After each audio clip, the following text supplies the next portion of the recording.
అందరికీ నమస్కారం అండి. ఈరోజు కథ బొంబాయి నగరంలోని Dharavi, the biggest slum in India. అలాంటి ధారావిలో ఒక ఇరుకు సందులో వంకర టింకరగా ఉన్న ఇళ్ల మధ్యలోంచి సన్నని మెట్ల దారి. ఒక మెట్టుకి ఇంకొక మెట్టుకి 4 అడుగుల ఎత్తు. 90 కిలోల మనిషి అయితే ఆ సన్నని మెట్ల దారిలో అసలు పట్టనే పట్టడు, అంత ఇరుకు మెట్లవి. అంతేకాకుండా రౌండ్గా తిరుగుతూ అడ్డదిడ్డంగా పైకి వెళ్తాయి. ఒక అంతస్తు నుంచి ఒక అంతస్తుకు వెళ్ళడానికి మహా అయితే 14 లేదా 15 మెట్లు ఉంటాయి. కానీ ఇక్కడ 3 అంతస్తుల మీదకి వెళ్ళడానికి సుమారుగా 90 మెట్లు ఉంటాయి. స్థలం లేక ఒక ఇంటి మీద నుంచి ఒక ఇంటి మీదకి, ఒక సందులో నుంచి ఇంకో సందులోకి అతి కష్టం మీద ఇరికించి కట్టిన మెట్లు. అలాంటి దారి ఉన్న 3వ అంతస్తులో ఒక చిన్న గదిలో ఒకవైపు 12 అడుగులు, ఇంకొక వైపు 9 అడుగులు మాత్రమే ఉండి పైన రేకు వేసి ఉంది. కనీసం బాత్రూమ్ సౌకర్యం కూడా లేదు. అలాంటి గదిలో నుంచి బాత్రూమ్కి వెళ్ళాలి అంటే మళ్ళీ పూర్తిగా కిందకి వచ్చి ఆ సన్నని సందులో ఒక మూలకి వెళ్తే బాత్రూము, లెట్రిన్లు ఒక 3 ఉంటాయి. ఆ 3 బాత్రూమ్ లెట్రిన్సే 12 పోర్షన్ల వాళ్ళకి ఆధారం. అలాంటి ఇంట్లో అద్దెకి ఉంటుంది మన కథానాయకి రూప. రూపకి 3 ఆడపిల్లలు.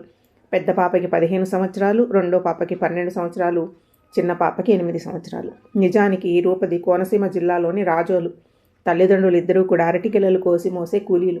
అయినా కూడా కష్టపడి పిల్లలను పెంచుకుంటూ చదివించుకుంటున్నారు. రూపా వాళ్ళు ఊర్లో ఉన్న గవర్నమెంట్ హై స్కూల్లో 10th వరకు చదివి కాలేజీలోకి ఎంటర్ అవ్వడం ఆలస్యం. సినిమాల ప్రభావంతో ప్రేమలో పడిపోయింది. ఆ ప్రేమ ప్రభావమే ఆమెని బొంబాయికి తీసుకొచ్చింది. ఆ ప్రేమ ప్రభావం వల్లనే ఇప్పుడు చిన్న రేకుల ఇంట్లో ఎక్కడో ఆకాశంలో కాపురం ఉంటుంది. అందులో 5 పడుకోవడానికి సరిగ్గా సరిపోదు. 3 పడుకుంటే 2 కూర్చునే నిద్రపోవాలి. అలాంటిది రాజోలులో కూడా వాళ్ళది ఓ పెద్ద ఇల్లేం కాదు. కానీ రాజమహల్ కాకపోయినా సౌకర్యంగా 4 మనుషులు బతకడానికి వీలుగా ఉంటుంది. తినడానికి తిండి, ఉండడానికి ఇల్లు, పీల్చుకోవడానికి మంచి గాలి, ప్రశాంతంగా ఉన్న జీవితం. కాలేజీలో చేరిన నెల రోజులకే పరిచయం అయ్యాడు సురేష్. వాళ్ళ నాన్న రాజోలు ఒక బట్టల షాపులో పనిచేస్తాడు. పేరుకే కాలేజీకి వచ్చే సురేష్ 2వ సంవత్సరం చదువుతున్నాడు. అప్పటికి 10వ తరగతి 3 సార్లు రాసి 4వసారి పాస్ అయ్యి కాలేజీలో చేరి సోకుల కోసం మాత్రమే కాలేజీకి వచ్చే సురేష్ బయట సినిమా హాల్ దగ్గర టికెట్లు చింపే పని చేస్తాడు. దానితో అతనికి చేతి నిండుగా డబ్బు ఆడుతూ ఉంటుంది. ఆ డబ్బు అతని సోకులకు, తిండికి ఖర్చు పెట్టుకుంటాడు, ఇంట్లో ఇవ్వకుండా. ఈఎంఐ ద్వారా ఒక బైక్ తీసుకుని దానితో కాలేజీకి రావడంతో అతని సోకులకి, అతని బైక్కి అట్రాక్ట్ అయిపోయింది మన రూప. రూప ఒక మాస్టర్ అందగత్తె. అయితే వయసు ప్రభావంతో సహజంగానే ఇంకా అందంగా కనిపిస్తుంది. సురేష్తో సినిమాలకి, షికార్లకి తిరగడానికి అలవాటు పడి అతను ఇచ్చే చిన్న గిఫ్ట్లకి, కూల్ డ్రింకులకి పడిపోయిందనే చెప్పొచ్చు. అదే ప్రేమ అనుకుంది. వయసు ప్రభావం వల్ల తల్లిదండ్రులకు చెబితే ఎక్కడ తంతారు అని భయపడి సురేష్తో కలిసి బొంబాయికి పారిపోయి వచ్చింది. బొంబాయి వచ్చినాక రోడ్డు పక్కన ఉన్న చిన్న గుడి ముందు ఆమె మెడలో పసుపు దాడికి కొమ్ముగట్టి 3 ముళ్ళు వేసేశాడు సురేష్. అంతే, బొంబాయిలో కాపురం మొదట్లో అంతా సరదాగా బాగున్నట్లు అనిపించింది. తనంత అదృష్టవంతురాలు ప్రపంచంలో లేదనుకుంది. సురేష్ భర్తగా దొరకడం తన పూర్వజన్మ పుణ్యం అనుకుంది. ఇంత సిటీలోకి రావడమే అదృష్టం. ఆ మెరిసే లైట్లు, ఆ బొంబాయి మహానగరపు జిలుగులు అవన్నీ చూసి సంబరపడిపోయింది. అంతే, ఇదంతా పై మెరుపులు. అంతా 6 నెలలు గడిచేసరికి ఆవిరైపోయాయి. రూప నెల తప్పింది. 3 నెలల గర్భవతి. అప్పుడు మొదలయ్యాయి అసలు జీవితం కష్టాలు. సురేష్ అప్పటి వరకు ఇంటి దగ్గర నుంచి తీసుకొచ్చిన డబ్బులతో జల్సాలు చేశారు ఇద్దరు. కలిసి సినిమాలు, షికార్లు, బీచ్లు వెంట తిరగడానికి ఓహో జీవితం అంటే ఇంతే అనుకుంది. తీసుకొచ్చిన డబ్బులు అయిపోయాయి. సురేష్ ఊర్లో నీడపట్టున పని చేయడానికి అలవాటు పడిన మనిషి. అదీగాక సహజంగానే కాస్త జలసా పురుషుడు. ఇక్కడ అలవాట్లకి, జూదానికి మెల్లగా అలవాటు పడ్డాడు. పని చేయాలంటే సహజంగానే బద్ధకస్తుడు. ఇప్పుడు భార్యను పోషించడం అతనికి కష్టంగా మారింది. మెల్లమెల్లగా ఆమెను తిట్టడం, కొట్టడం మొదలుపెట్టాడు. ఎప్పుడైనా డబ్బు అవసరమైనప్పుడు మాత్రం పని చేస్తాడు, అంతే. ప్రతిరోజు పనికి వెళ్ళడానికి అతను ఇష్టపడ్డాడు. కడుపుతో ఉండి కూడా పస్తులు పడుకుంది రూప. రూప చుట్టుపక్కల ఇళ్లలో వాళ్ళు రూప పరిస్థితి చూసి జాలిపడి, కడుపుతో ఉన్న పిల్ల ఎక్కువ పని చేయలేదు అని ఆలోచించి ఒక అపార్ట్మెంట్ సెల్లార్ ఊడ్చే పనిలో ఆమెను పెట్టారు. అలా అతి కష్టం మీద జీవితం గడుపుకుంటూ ఉంది, పని చేసుకుంటూ. ప్రతి క్షణం బాధపడడమే. తల్లిదండ్రులను మోసం చేసి వాళ్ళని వదిలేసి ఇతని నమ్మి ఇంత దూరం వచ్చేసినందుకు మళ్ళీ ఇంటికి తిరిగి వెళ్ళడానికి మొహం చల్లడం లేదు రూపకి. చుట్టుపక్కల వాళ్ళు ఏమనుకుంటారో, తల్లిదండ్రులు ఇంటికి రానిస్తారో లేదో రకరకాల భయాలు ఆమె మనసులో. అదేగాక ఇప్పుడు తల్లి కూడా కాబోతుంది. పసిబిడ్డను పెట్టుకుని ఈ మహానగరంలో బాధ్యత లేని భర్తతో ఎలా గడపాలో అర్థం కావడం లేదు. ఆమెకి ఇంటికి వెళ్ళిపోదామని క్షణక్షణం అనిపిస్తుంది. కానీ మరుక్షణమే ధైర్యం సరిపోక ఇలాగే ఏదో ఒక పని చేసుకుంటూ ఇక్కడే బతుకుదాంలే అనిపిస్తుంది. ఎటూ తేల్చుకోలేకపోతుంది ఆమె మనసు. తన భవిష్యత్తు ఏమిటో. భర్త అలాగే బాధ్యత లేకుండా తిరుగుతూ ఇంత పెద్ద నగరంలో ఉన్న తల్లుగు బెళ్ళుకులు ఆకర్షితుడై ఇంకొన్ని చెడ్డ అలవాట్లకి బానిసయ్యి భార్యను పట్టించుకోవడం మానేశాడు. ఎప్పుడో వారానికి ఒకసారి ఇంటికి రావడం, ఇష్టమైతే వచ్చేటప్పుడు ఏమన్నా సరుకులు ఇవ్వడం, లేకపోతే అది లేదు. భార్య సంపాదన మీద ఆధారపడి తినడం. ఇక ఇతనితోనే జీవితం తప్పదు అనుకున్న రూప సర్దుకుపోవడం అలవాటు చేసుకుంది నెమ్మదిగా. అలాగే 3 ఆడబిడ్డలకు తల్లి అయ్యింది. ఇతని చెడ్డ ప్రవర్తనకి ఎవరూ ఇల్లు ఇవ్వడం లేదు. ఒకవేళ ఇచ్చిన అద్దె సరిగా కట్టలేకపోవడంతో ఖాళీ చేయమంటున్నారు. అలా ఇప్పటికి 10 ఇళ్ళు మారి ఉంటుంది. ఇంకా ఎక్కువే ఉండొచ్చు కూడాను. పిల్ల కన్నా ఎక్కువగా ఇళ్ళు మార్చి ఇదిగో ఇప్పుడు ఉన్న ఇంట్లోకి చేరారు. ప్రతి క్షణం భయంతో వణికిపోతూ ఉంటుంది. అతనితో వచ్చిన కొత్తలో తన భద్రత గురించి, తన పొట్టకోటి గురించి భయం. ఇప్పుడు ఎదుగుతున్న 3 ఆడపిల్లలు, వాళ్ళ భద్రత గురించి, వాళ్ళ పొట్టకోటి గురించి భయం. వాళ్ళ భవిష్యత్తు ఏమవుతుందో అని భయం. ఈ భయంతోనే, పోరాటంతోనే తన జీవితం తెల్లారిపోతుంది. సరే, తన జీవితం ఏదో రకంగా తెల్లారిపోని, తన పిల్లల బతుకైనా బాగుంటే అదే చాలు అనుకుంటుంది రూప. దానికి తన వంతుగా రోజుకి 12 గంటలు హాస్పిటల్లో కష్టపడుతుంది. నిజానికి తన డ్యూటీ 8 గంటలు, ఓటీ 4 గంటలు చేస్తుంది డబ్బు కోసం. ఆ మహానగరంలో 4 పొట్టలు నిండడానికి రోజుకు 12 గంటలకు పనిచేసినా కష్టంగానే ఉంది. 2 పూటలు మాత్రమే తినగలుగుతున్నారు. అలాగే సర్దుకుపోతూ బతుకుని నిస్సారంగా ఈడుస్తుంది ఇంకో దారి లేక. హాస్పిటల్లో ఊడ్చే పని దగ్గర నుంచి కాస్త ఆయా పనికి ప్రమోషన్ వచ్చింది, అన్ని సంవత్సరాలు పనిచేయడం మూలంగా. ఒకరోజు అనుకోకుండా హాస్పిటల్లో ఉన్నప్పుడు ఒకతను పలకరించాడు, "నువ్వు రూపవి కదూ" అంటూ. అతన్ని చూస్తూనే ఆశ్చర్యపోయింది రూప. తనను పేరు పెట్టి పిలిచేవాళ్ళు ఈ మహానగరంలో ఎవరున్నారా అని. ఇక్కడికి వచ్చిన తర్వాత ఆమె దాదాపు తెలుగు మాట్లాడడం మర్చిపోయింది. హిందీలోనే అందరితో మాట్లాడుతూ ఉండడం వల్ల, ఆయా వాళ్ళందరూ డాక్టర్లు అందరూ కూడా అక్కడ నేటివ్ వాళ్ళు ఉండడం వల్ల హిందీ, మరాఠీ ఎక్కువగా మాట్లాడుతూ ఉంటుంది. "తుమ్ కౌన్ హై" అంది అలవాటుగా, పొరపాటుగా. ఆ మాటతోనే ఎగాదిగా చూసిన అతను, "మిమ్మల్ని మా చెల్లెలు రూప అనుకున్నానండి, సారీ" అన్నాడు వెనుదిరుగుతూ. ఆ మాటలతో ఆశ్చర్యంతో గబగబా 4 అడుగులు ముందుకు వేసి అతని దగ్గరికి వెళ్ళి, "ఎవరండి మీరు? నాకు ఎక్కడా చూసినట్లు అనిపించడం లేదు" అంటూ తెలుగులో మాట్లాడింది. "మీరు తెలుగువారేనా? హిందీ మాట్లాడితే కాదేమో అనుకున్నాను. మీది రాజమండ్రి వైపా?" అడిగాడు ఆ మొహాన్ని తేరిపారా చూస్తూ. "మీరు మా చెల్లెలు రూపలాగా ఉన్నారు, తనే అనుకున్నాను నేను" అన్నాడు ఇంకా నమ్మకంగా ఆమెను చూస్తూ. ఆ మాటలతో సంతోషంతో మునిగి తేలింది. "అవును, నేను రూపనే. మాది రాజమండ్రి వైపు ఊరే." "మీరు" అంది ఆర్దోక్తిగా. ఆ మాటలు పూర్తి అవగానే చేతులు పట్టుకున్నాడు అతను. "నేను రూప, సరోజమ్మ కొడుకుని, మీ అన్నయ్య సంతోష్ని" అంటూ ఆనందంగా ఆమె చేతుల్ని ఊపేశాడు. "గుర్తుపట్టలేదా? ఎప్పుడో చిన్నప్పుడు చూసావు కదా, అందుకే మర్చిపోయి ఉంటావు" అన్నాడు తిరిగి మళ్ళీ అతని. పట్టరాని సంతోషంతో ఒక్కసారిగా ఏడ్చేసింది రూప. ఇంతకాలం తర్వాత, ఇన్ని సంవత్సరాల తర్వాత ఈ మహానగరంలో మళ్ళీ తనకంటూ ఒక అన్నయ్య దొరికాడు అని ఆమెను ఓదారుస్తూ భుజం తడుతూ ఉండిపోయాడు కాసేపు. ఆమె తేరుకునే వరకు. ఆమె కాస్త తేరుకున్న తర్వాత, "ఏమ్మా, ఎలా ఉన్నావు? నీ గురించి అప్పుడు అందరూ చెప్పుకోవడం విన్నాను. ఎవరినో ఇష్టపడి వెళ్ళిపోయావు అని. చివరికి ఇక్కడ సెటిల్ అయ్యారా? బాగున్నారా? బావగారు ఏం చేస్తున్నారు?" అంటూ కుశల ప్రశ్నలు వేశాడు. అతను అడిగిన వీటికి సమాధానం చెప్పలేక గొంతులో బాధ, సంతోషం అడ్డుపడగా వెక్కుతూ ఉండిపోయింది రూప. రూప తేరుకున్న తర్వాత మంచినీళ్ళు అందించి, "సరే అమ్మా, మిగతా విషయాలు తర్వాత మాట్లాడుకుందాం. ఇప్పుడు వద్దులే. నా రూమ్ ఇక్కడికి దగ్గరలోనే ఉంది, వస్తావా? కాసేపు కూర్చుని వెళదు కానీ" అంటూ అనునయంగా అడిగాడు. "సరే అన్నయ్య" అంటూ అతనితో అతని ఇంటికి వెళ్ళింది రూప. రూపని కూర్చోబెట్టి గబగబా ఫ్రిడ్జ్లో నుంచి కూల్ డ్రింక్ తీసి అందించాడు. ఆమె అది తాగేలోపే యాపిల్స్ కట్ చేసి తీసుకొచ్చాడు. "తీసుకో అమ్మా, తీసుకో" అంటూ బలవంతంగా తినిపించాడు. కొద్దిగా తేరుకున్న రూప ఇంటిని తేరిపారా చూసింది. 2 బెడ్రూమ్ ఇల్లు, నీట్గా ఉంది. అబ్బా, ఇలాంటి ఇల్లు నాకుంటే ఎంత బాగుండు అనిపించింది మనసులో ఒక్క క్షణం పాటు, తన పరిస్థితిని మర్చిపోయి. "అన్నయ్య, అది వదినా పిల్లలు" అంటూ ప్రశ్నార్థకంగా అతని వైపు చూసింది. "నాకు ఒక బాబు ఉన్నాడు. వాడు విదేశాలలో చదువుకుంటున్నాడు. మీ వదిన వాడి దగ్గరే ఉంటుంది. కొత్తలో వాడు అక్కడ వాతావరణం, భోజనం సరిపడక ఆరోగ్యంతో ఇబ్బంది పడ్డాడు. దానితో మీ వదిన వాడి దగ్గరే ఉంటూ వాడి ఆలనా పాలనా చూసుకుంటుంది. 4 సంవత్సరాల చదువు పూర్తయిన తర్వాత తను ఇక్కడికి వచ్చేస్తుంది. నేను అప్పటి వరకు ఒంటరిగా ఉండాలి, తప్పదు. ఎవరికైనా పిల్లల భవిష్యత్తు ముఖ్యం కదా. నేను ఇక్కడ ఉండి ఇక్కడ పనులు, వ్యాపారాలు చూసుకుంటున్నాను." "అలాగా, సరే అన్నయ్య, నేను వెళ్ళి వస్తాను. మధ్య మధ్యలో కలుస్తూ ఉంటాను. నేను చూడడంతో నాకు ఒక్కసారిగా నా ఊరిని, ఊరి వాళ్ళందరినీ చూసినట్లుగా అనిపించింది. గుండెల్లో బాధంతా తేలికగా తగ్గిపోయినట్టుగా అనిపించింది. పదమ్మా, నిన్ను నీ ఇంటి దగ్గర దింపి వస్తాను నా కారులో. నిన్ను చూడడం నాకు కూడా సంతోషంగా ఉంది. ఈ బొంబాయి నగరంలో ఇక్కడ మనుషుల్ని చూసి చూసి విసిగిపోయిన నాకు నిన్ను చూస్తే మన ఊరిని చూసినంత సంతోషం కలిగింది." "వద్దన్నయ్య, మా ఇరుకు సందుల్లో నీ కారు పట్టదు. మనుషులమే పక్కకు తిరిగి నడవాలి. కొన్ని చోట్ల అయితే. నేను వెళ్ళిపోతాను. నాకు నడవడం, చీకట్లో వెళ్ళడం అన్నీ అలవాటే. ఇక్కడే ఈ కష్టాలతో 17 ఏళ్లుగా కాపురం చేస్తున్నాను. ఈ రోజేమీ కొత్త కాదు అంటూ బయటకు నడిచింది. సంతోష్ అలా వెళ్ళిపోతున్న ఆమెను బాధగా చూస్తూ ఉండిపోయాడు. రోజులు మెల్లగా కదులుతున్నాయి. సంతోష్కి రూపకి మధ్య ప్రేమ అభిమానాలు మెల్లమెల్లగా పెరిగిపోతున్నాయి.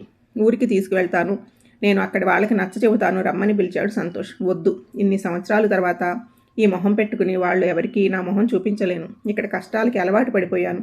ఇక్కడే కష్టపడతాను, నా పిల్లల్ని పెంచుకుంటాను.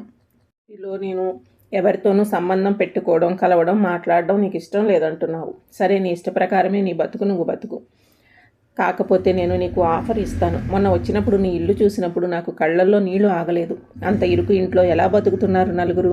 ఇల్లు ఇరుకైతే అయ్యింది, ఆకాశంలో ఉన్నట్టుగా ఉన్నాయి ఆ మెట్లు. ఆ మెట్లు ఎలా ఎక్కుతున్నారు? ఆ ఇరుకు సందుల్లో ఎలా నడుస్తున్నారు? రోడ్డు మీద ఉన్న బాత్రూంలోకి ఆడపిల్లల్ని ఎలా పంపిస్తున్నావు? బాధగా అన్నాడు సంతోష్. అన్నయ్య, నా ఆర్థిక పరిస్థితులు, నేను కట్టగలిగిన అద్దెలో నాకు దొరికింది. ఇక బాత్రూమ్ విషయం అంటావా? చీకటి పడిన తర్వాత ఇంట్లోనే ఒకరి తర్వాత ఒకరు తలా ఓ పావు బిన్నెతో స్నానం చేసినాక ఇల్లంతా శుభ్రంగా తుడుచుకుని అక్కడే పడుకుంటాము. ఇక బాత్రూమ్ లెట్రిన్కి అయితే కింద వాటినే వాడక తప్పదు. అన్నింటికీ సర్దుకుపోవడానికి అలవాటు పడిపోయిన బతుకులు మావి. భర్త సరిగ్గా ఉన్నట్లయితే అతని జీతము నా జీతము కలిస్తే కొంచెం మంచి ఇంట్లోనే ఉండి 3 పూట్ల అన్నం తినొచ్చు. మాకు ఆ అవకాశం లేదు, చేయగలిగింది కూడా ఏమీ లేదు. సర్దుకుపోవడం తప్ప, బాధగా చెప్పింది. అమ్మా, నువ్వు ఏమీ అనుకోకపోతే, నీకు ఇబ్బంది లేకపోతే నా ఇంట్లో నువ్వు ఉండవచ్చు. నాది సొంత ఇల్లు. నువ్వు మొత్తం ఇల్లు చూడలేదు, కానీ పైన డాబా మీద చిన్న రూము ఉంది. నీకు ఇష్టమైతే ఆ రూములో నీ పిల్లలను పెట్టుకుని నువ్వు బతకవచ్చు. నాకు అద్దె ఏమీ ఇవ్వనవసరం లేదు. కాకపోతే మీకు వీలైతే పొద్దున పూట టిఫిను, రాత్రిపూట అన్నము మీరు తినో దాంట్లోనే కాస్త పెడితే ఇంటి భోజనం తిన్నట్టుగా ఉంటుంది నాకు. మీ వదిన అమెరికా వెళ్ళినప్పటి నుంచి నేను బయట భోజనం తిని నా ఆరోగ్యం కూడా కొద్దిగా దెబ్బతింది. నేను పగలంతా బయట పనుల్లో బిజీగా ఉంటాను. మధ్యాహ్నం పూట బయట ఏదో ఒకటి తింటాను. కానీ ఉదయము రాత్రిపూట నాకు ఏర్పాటు చేస్తే మీరు నాకు అద్దె ఇవ్వాల్సిన అవసరం లేకుండా అందులోనే సర్దుకుందాం. నీకు ఇష్టమైతే ఈ విషయం గురించి మాట్లాడు. ఇష్టమైతే పైన ఉన్న వాళ్ళని ఖాళీ చేపించి నీకు ఆ గది ఇస్తాను. నీకు హాస్పిటల్కి కూడా కొంచెం దగ్గరగా ఉంటుంది నా ఇల్లు అయితే. ఏమంటావు అన్నాడు సంతోష్. అంతే, సంతోషంతో ఉక్కిరిబిక్కిరి అయిపోయింది రూప. పిల్లలు పెద్దవాళ్ళు అవుతున్నారు. ఆమెకు పిల్లల్ని ఒంటరిగా వదిలి హాస్పిటల్కి వచ్చి రాత్రి 9కి తిరిగి వెళ్ళడం కష్టంగా ఉంది, భయంగా ఉంది. అదిగాక రోడ్డు మీద బాత్రూమ్స్ వాడడం ఇంకా కష్టంగా అనిపిస్తుంది. పెద్ద పిల్ల పెద్దది కూడా అయ్యింది. ఈ ఆఫర్ ఆమెకి చాలా సంతోషాన్ని ఇచ్చింది. సొంత అన్నయ్యతో కలిసి ఉండవచ్చు. తను హాస్పిటల్ నుంచి రావడం ఆలస్యమైన పిల్లల గురించి భయపడాల్సిన అవసరం లేదు. ఇక అద్దె ఇవ్వకుండా ఊరికే ఉండడం నామోషి. ఆ బాధ కూడా తనకి లేదు. అతనికి భోజనం పెడితే అద్దెకి భోజనానికి చెల్లవుతుంది. తను ఎవరికి రుణపడాల్సిన అవసరం కూడా లేదు. పరిపరి విధాలుగా ఆలోచించి సరే అంది రూప.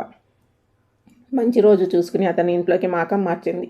రోజులు సంతోషంగా గడిచిపోతున్నాయి. భర్త ఎప్పట్లాగానే ఇష్టమైతే వస్తున్నాడు, లేకపోతే లేదు. అతని గురించి పెద్దగా పట్టించుకోవడం లేదు రూప. పట్టించుకోవడం మానేసి చాలా సంవత్సరాలు అయ్యింది. హాస్పిటల్కి కాస్త దగ్గరగా ఉండడంతో నడక తగ్గింది. దానితో ఆమెకి కూడా అలసట తగ్గింది. ఇంకో గంట సేపు ఓవర్ టైం చేయగలుగుతుంది. ఆ ఇరుకు మెట్లు, ఎత్తైన మెట్లు ఎక్కవలసిన అవసరం లేదు. కింద నుంచి నీళ్లు మోయాలి అన్న బాధ లేదు. బాత్రూమ్ కోసం క్యూలో నిలబడాల్సిన అవసరమూ లేదు. చాలా కష్టాలు తీరిపోవడంతో మనశ్శాంతిగా ఫీల్ అయ్యింది. ఆరోగ్యం కూడా మెల్లమెల్లగా కుదుటపడసాగింది. మానసిక శ్రమతో పాటు శారీరక శ్రమ కూడా తగ్గడంతో పెద్ద పిల్ల పెద్దది అవడంతో ఇంట్లో వంట పనులు చూసుకుంటుంది. దానితో ఇంకాస్త శ్రమ తగ్గింది. 2 సంవత్సరాల కాలం గడిచిపోయింది. జీవితం ప్రశాంతంగా సాగిపోతుంది. ఇంతకాలానికి నా జీవితంలో ప్రశాంతత దొరికింది అని సంతోషించింది రూప. పెద్ద పిల్ల చదువుల్లో సరస్వతి.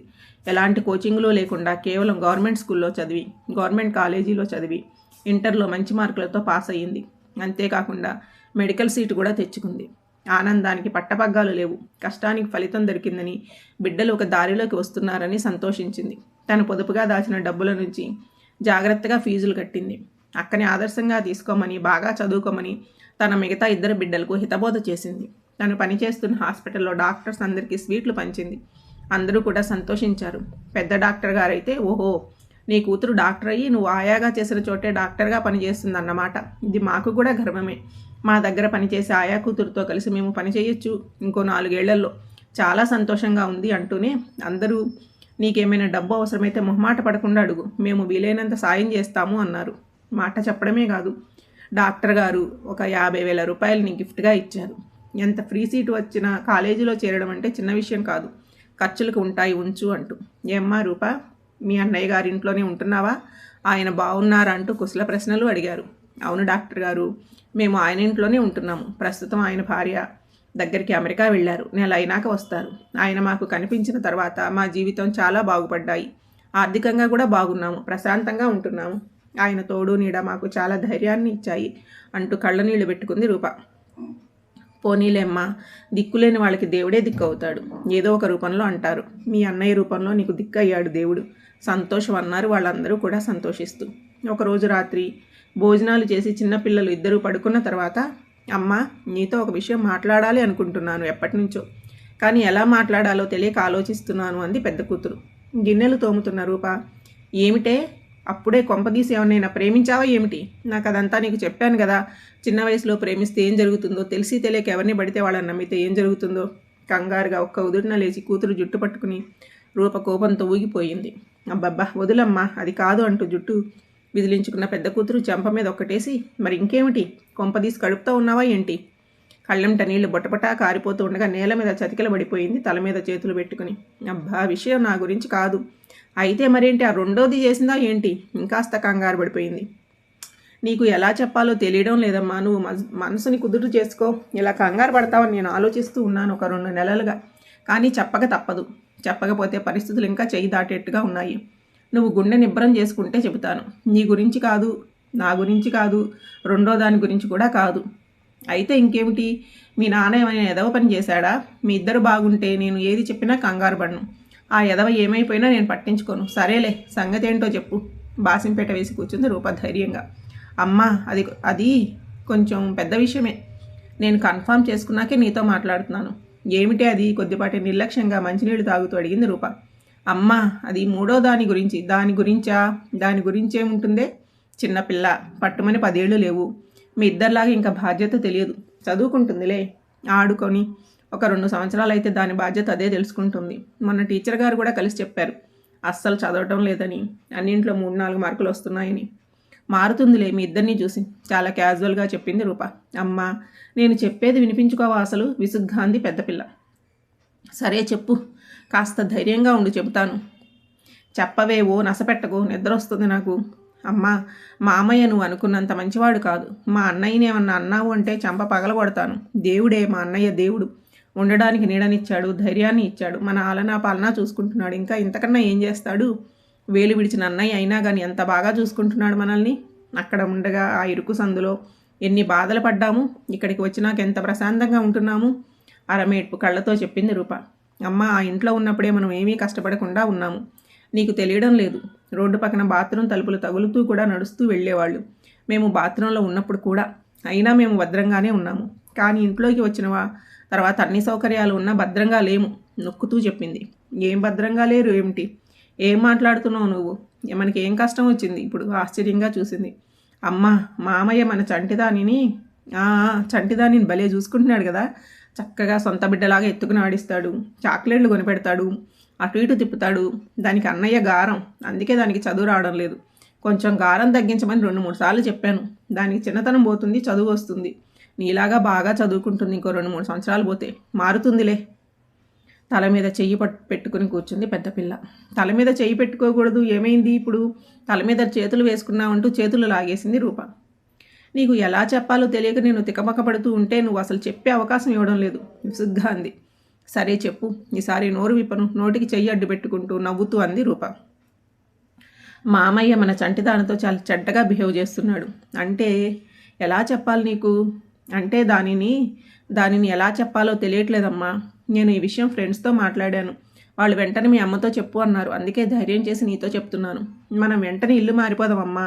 మనం ఇంతకుముందు ఖాళీ చేసిన పాత ఇల్లు ఖాళీ అయిపోయిందంట, అక్కడికే వెళ్ళిపోదాం. పాత ఇంటికి వెళ్ళడం ఏంటే? నీకేమైనా పిచ్చెక్కిందా? ఇంతకుముందు నువ్వు ఒక్కదానివే పెద్దదానివి, ఇప్పుడు రెండోది కూడా పెద్దదయింది. 2 పెద్ద పిల్లల్ని అక్కడ వదిలి నేను ఎలా పనికి వెళ్ళగలను? పిచ్చి పిచ్చిగా మాట్లాడుకు, పద పడుకుందాం. చెయ్యిలా పట్టుకుని లాగి కూర్చోబెట్టింది పెద్ద కూతురు. అమ్మా, ఈరోజు ఎలాగైనా సరే ఈ విషయం నీతో మాట్లాడాల్సిందే, నువ్వు తెలుసుకోవాల్సిందే. మాకు నువ్వు తప్ప ఇంకెవరూ లేరు ఈ విషయాన్ని మాట్లాడడానికి. నీ లోపలికి ఒకసారి తొంగి చూసింది. పిల్లలిద్దరూ గాఢ నిద్రలో ఉన్నారు. అమ్మ, పెద్ద చెల్లి జోలికి రావడం లేదు, కానీ చంటిదానితో మామయ్య ప్రవర్తన బాగోలేదు. ఒక భార్యతో భర్త ఎలా ప్రవర్తిస్తున్నాడో అలా ప్రవర్తిస్తున్నాడు అంటూ గబగబా చెప్పింది కళ్ళు మూసుకుని. ఒక్క క్షణం ఏమి చెప్పింది అర్థం కాలేదు రూపకి. అర్థమైన వెంటనే చెంప చెళ్ళు అనిపించింది కూతురుది. కోపంతో ఊగిపోతున్న తల్లిని చూసి, అమ్మా నీకు నేను చెప్పింది అర్థమైందా? అర్థమైంది కాబట్టే కొట్టావనుకుంటున్నాను. నేను చెప్పింది నిజం. నేను చూసిన తర్వాత అది నిజమే అని నిర్ధారించుకున్న తర్వాత మాత్రమే నీతో చెప్తున్నా. ఇది కూడా ఆయనకి బాగా అలవాటైపోయింది. ఇది ఎప్పటి నుంచి జరుగుతుందో మనకు తెలియదు. బహుశా ఇంటికి వచ్చిన కొత్త నుంచే జరుగుతూ ఉండవచ్చు. నా ఊహ నిజమే అయితే ఆయన దీనికి డ్రగ్స్ లాంటివో లేదా ఇంకేమన్నా మత్తు పదార్థాలు కూడా ఇస్తున్నాడు. ఇప్పుడు చూడు, ఈ నెల నుంచి ఆయన ఇంట్లో లేడు కదా, దాని మొహం తేటగా ఉంది. ఆయన ఉన్నప్పుడు దీని ప్రవర్తన, లేనప్పుడు దీని ప్రవర్తన గమనించు. మనం ఇంట్లోకి వచ్చిన ఈ 2 ఏళ్లలో ఆయన 4 సార్లు అమెరికా వెళ్ళి వచ్చాడు. ఒక మామూలు మనిషికి అమెరికాకి 4 సార్లు తిరగడం, అమెరికాలో కొడుకుని చదివించడం సాధ్యమవుతుందా? ఆలోచించు. ఈయన ఏదో పెద్ద తప్పే చేస్తున్నాడు. చేస్తే చేశాడు, మనకు అనవసరం. కానీ మన పిల్లతో ఆయన ప్రవర్తన బాగోలేదు. నేను ఒక ఆడపిల్లని, పైగా నేను ఇప్పుడు మెడిసిన్ చదువుతున్నాను. నా సీనియర్ల సహాయంతో దానికి తెలియకుండానే చెల్లిని పరీక్షించాను. నా అనుమానం నిజమే. దానితో వాడు సెక్సువల్గా బిహేవ్ చేస్తున్నాడు. శిలలా కూర్చున్న తల్లిని కుదుపుతూ, అమ్మా నేను చెప్పింది నీకు అర్థమవుతుందా? ఇంతకన్నా క్లియర్గా నేను చెప్పలేకపోతున్నాను. ప్లీజ్ అర్థం చేసుకో. కొద్దిగా తేరుకున్న రూప ఇంకా నమ్మలేక, ఏంటి నువ్వు చెప్పేది? పసిపిల్లతో అలా ఎలా ప్రవర్తిస్తాడు? ఒకవేళ ఆయన చెడ్డవాడైనా బయట బోల్డంతమంది అలాంటి ఆడవాళ్ళు ఉంటారు. వాళ్ళ దగ్గరికి వెళ్తాడు. అది కాదు అనుకుందాం. పెద్ద పిల్లలు మీరు ఉన్నారు. మిమ్మల్ని వదిలేసి దాన్ని ఎందుకు అలాగా? ఇంకా అది పెద్దది కూడా కాలేదు కదా, కనీసం 10 ఏళ్ల పసిబిడ్డ. దానితో ఆయన ఎలాగా? ఏం మాట్లాడుతున్నావు నువ్వు? అమ్మా నువ్వు చెప్పింది నిజమే. చాలామందికి చిన్నపిల్లలు అంటే ఇష్టం ఉంటుంది. అది ఒక కారణం అయితే పసిపిల్లలకి వాళ్ళు ఏం చేస్తున్నారో తెలియదు. ఏ చాక్లెటో బిస్కెట్ కోసం మాత్రమే ఆశగా వెళ్తారు. వాళ్ళు ముద్దు పెట్టుకుంటున్నారు, ఎత్తుకుంటున్నారు అనుకుంటారు. అంతకు మించి వాళ్లకు తెలియదు ఏం జరుగుతుందో. వాళ్ళకి కాస్త ఊహ తెలిసేసరికి వాళ్ళు ఎడిక్ట్ అయిపోతారు వాడికి.